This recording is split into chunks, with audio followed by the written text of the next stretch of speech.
Hi, welcome to Movies Moment. Today we are going to explain a movie called Dead Sea. Spoilers ahead. Subscribe if you like this and catch us on the next one. Take care.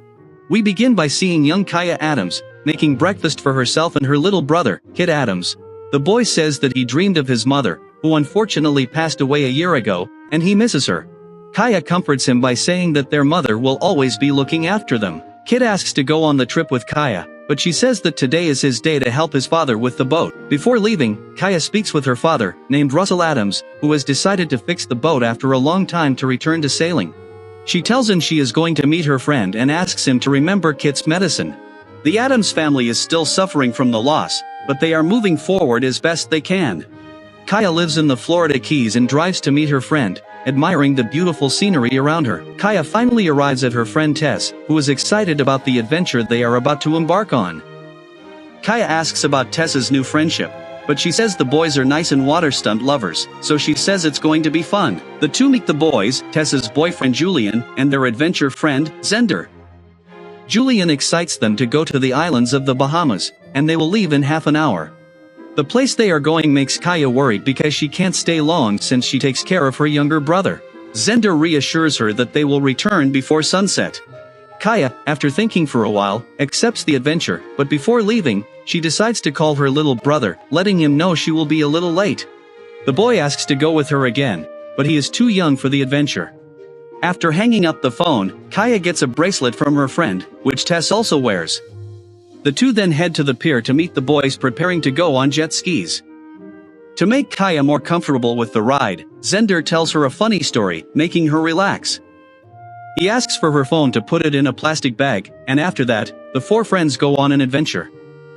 They speed through the open sea, and through the helmet communicator, they talk and joke with each other, noting Zender's affection for Kaya, saying it's time for her to get a boyfriend. The four friends head to the beautiful islands and archipelagos of the Bahamas and decide to take a break to enjoy it. While the couple enjoys some time together, Kaya talks to her new friend about the natural beauty surrounding them. Zender says he wants to travel the continents and learn more about the world by sailing on a sailboat. Kaya says she and her friend have known each other since childhood, and Tess wants to study marine sciences, while she got into college and got a scholarship to swim, but she wasn't too excited since she lost her mother, so she took a break to take care of her family, which is a priority. Moments later, the group of friends jumps into the shallow water to swim a little and dive to see the beauty of the seabed, with a diversity of marine corals and fish. Back to the surface, Kaya gets closer to Zender, and finally, they kiss, deepening their friendship even more. After the fun on the small island, they decide to return to shore on their jet skis. The youngsters speed up, and when Julian loses balance on a small wave, he ends up flipping his vehicle. He doesn't get hurt and even finds the moment amusing, but Tess injured her belly. When he goes towards her, the distracted Zender, looking at Kaya, hits the jet ski on Julian's head and crashes into his vehicle. Kaya, after the impact, looks around and goes to Tess, who is scared. The jet skis are destroyed, flip over, and then sink. The girls find Zender, who is injured due to the impact and also dizzy because he hit his head. However, Julian is not seen by them. Tess, not knowing the whereabouts of her boyfriend, starts to worry. Minutes pass, and the girls look around, seeing that they are surrounded by the sea. However, the worst may still be coming since sharks reign under the waters in the open sea. Fortunately, a boat appears not far from them, and Tess, seeing it, decides to shout for help. The boat's pilot, named Ray, was observing his direction ahead, and noticing something, he decides to approach. The boat approaches the group, and Ray rescues the young people. Asked what they are doing there, Kaya tells them about their outing and that there is still a friend of theirs in the water, but they have not found him. Ray knows that rescuing the other friend will be difficult, and when Kaya asks him to call the rescue team, Ray says he will.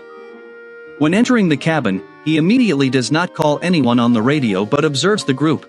Tess says she will get water for them, and a few minutes after the young girl does not return, Kaya calls her. When her friend does not answer, she decides to go to Ray's cabin, but upon entering, she finds no one. Suddenly Ray comes out of one of the rooms, and questioned about Tess, he says she went to use the bathroom. Kaya asks about the rescue, and Ray says that he called for it and mentions that they were lucky he was passing by. While Ray is fiddling with his things with his back turned to Kaya, she thanks him for the help, and after introducing themselves, she asks him when he will be leaving, and he says soon. Suddenly he turns around and covers her mouth with a cotton ball soaked in chloroform, causing her to lose consciousness. He then goes outside and opens the cargo hold while the injured Zender is lying without receiving any help. Moments later, Ray starts the boat's engines and heads in another direction. Later, already at night, Kaya wakes up and finds herself locked in a room with some dormitories, and there she is together with Tess. They become apprehensive about the situation and discover that they are now prisoners on the boat they thought would be their salvation. Tess looks at the dormitories next to her, sees nail marks that scratch the wood with the word help, cry for help, and realizes they were not the only ones kidnapped. Tess, terrified, begins to cry with fear while Kaya remains paralyzed.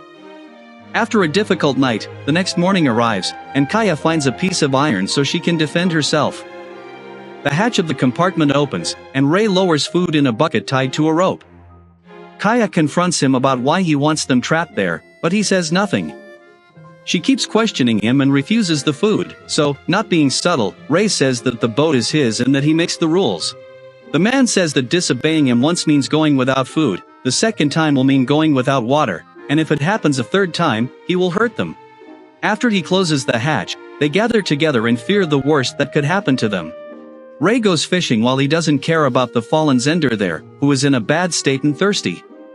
Moments later, Kaya manages to spot a yacht approaching, and Ray, seeing it, remains calm. The yacht stops a little distance away, and a man named Curtis goes by a lifeboat to the nearby boat. The man is the doctor Ray called. He sees Zender's condition and then goes to the girls. Tess tells him that she is in pain, and when he checks her abdomen, he discovers that she might have broken one of her ribs. Along with the man in the cabin, Curtis pays Ray for the previous job and implies that they work together to kidnap people or even illegal immigrants in order to steal their organs and make a lot of money doing this kind of atrocity. Curtis hands over the next job, and Ray questions if the cargo he got won't be enough. The doctor says the young Kaya is worth good money, but the injured ones will die soon, so Ray can get $5,000 for each of them. In the compartment where the girls are, Tess cries, fearing what might happen to them. Hearing something above, Kaya climbs the ladder to check the gap in the hatch, but she can't see well. However, the doctor begins a surgical procedure on Zender, and after sedating him, he cuts open the girl's friend to take his organs. Imagining the worst, the two girls hold each other. Looking at the bed next to her, Kaya realizes that it's rusty and that someone before them tried to make an escape in the compartment but failed. While Kaya tries to keep scraping the metal, the criminal doctor finishes the procedure and then throws Zender's dead, bandaged body into the sea, where sharks will soon devour it. It doesn't take long, and the two go down to get Tess, and even though Kaya tries to fight the strong Ray, she can't and is knocked out. Upon regaining consciousness, Kaya continues to scrape the metal from the opening. Later, already at night, Kaya manages to open the hatch and hides as the men approach. Ray brings Tess tied up for the doctor to begin the procedure, and while this is happening, Kaya tries to communicate with someone through the radio in the cabin. When no one responds, the young woman decides to hide again without anyone noticing, this time in the engine compartment, and looking at the equipment, she plans something. Young Tess is strapped to the stretcher, and unable to do anything, she simply resigns herself to her fate, with the criminal doctor putting music on a small speaker. When Ray is in the bathroom, Kaya emerges from hiding and observes her friend about to be killed. Wanting to help, she thinks of something. Seeing some sharp objects, she chooses to take a weapon with a harpoon. She takes a deep breath and decides to go out to save her friend. Approaching the doctor, who sees her behind him, she shoots the harpoon at him, leaving him wounded. However, upon releasing her friend, Curtis, still alive, attacks her. Tess gets off the stretcher and, with a scalpel, injures the doctor even more, leaving him on the brink of death. When Ray goes back outside, he sees the doctor taking his last breaths and wonders who could have done that. Seeing that the girls didn't take the lifeboat from the deceased, Ray grabs a metal rod and punctures it to prevent the girls from escaping the boat if they are still there. He then starts searching and uses the flashlight to illuminate the water, noticing movement. Realizing it's the two girls swimming toward the yacht, he quickly goes to the cabin and tries to start the engines, but luckily Kaya managed to damage his boat's motor, thus gaining time. Ray goes down to check the problem with his boat but discovers it will be difficult to fix. In the sea, the two are still swimming to reach the yacht, but the water currents are strong and make it difficult for them to reach the yacht, as Kaya is pulling the incapacitated Tess. The injured girl asks Kaya to leave her there so she can reach the boat and save herself. Kaya insists on taking her, but after Tess pleads for her friend to save herself, Kaya leaves her with the buoy and swims to the distant yacht, saying she will return for her. Kaya manages to reach the yacht and quickly gets inside the cabin. She desperately tries to start the boat, but unable to, she turns on the radio to call for help. Fortunately, she manages to contact the Coast Guard, and a woman communicates with her, giving instructions on what to do to find the yacht's location. Looking for the signal transmitter, Kaya sees the doctor's laptop turned on, showing live footage of more people trapped worldwide, waiting for their turn to be sold, and seeing herself leaves the girl paralyzed. Coming back to herself, she tells the guard what's happening, and then she continues to look for the transmitter. After finding the device, Kaya can't turn it on, so the guard asks her to throw it into the water, as it will activate the device automatically. Kaya goes outside the cabin, but hearing a noise in the water and thinking it's her enemy, she returns inside and hides in the compartment below. Ray reaches the yacht and starts searching for the young woman. Fortunately, he doesn't find her immediately and leaves the place. Kaya goes out of the compartment, using a signal gun.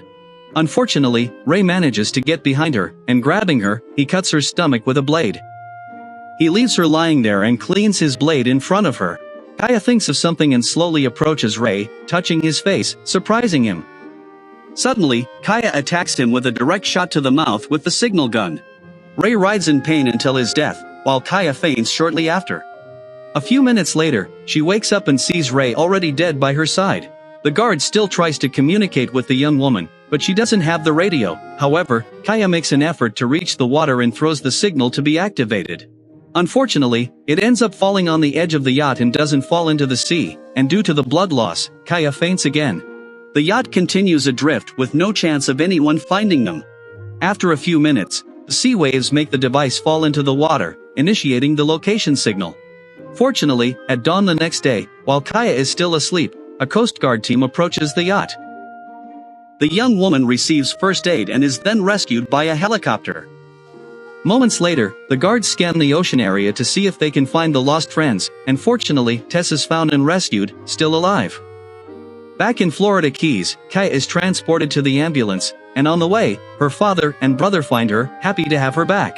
The friends are rescued, and when they see each other, they are happy to have survived this terrible nightmare at sea.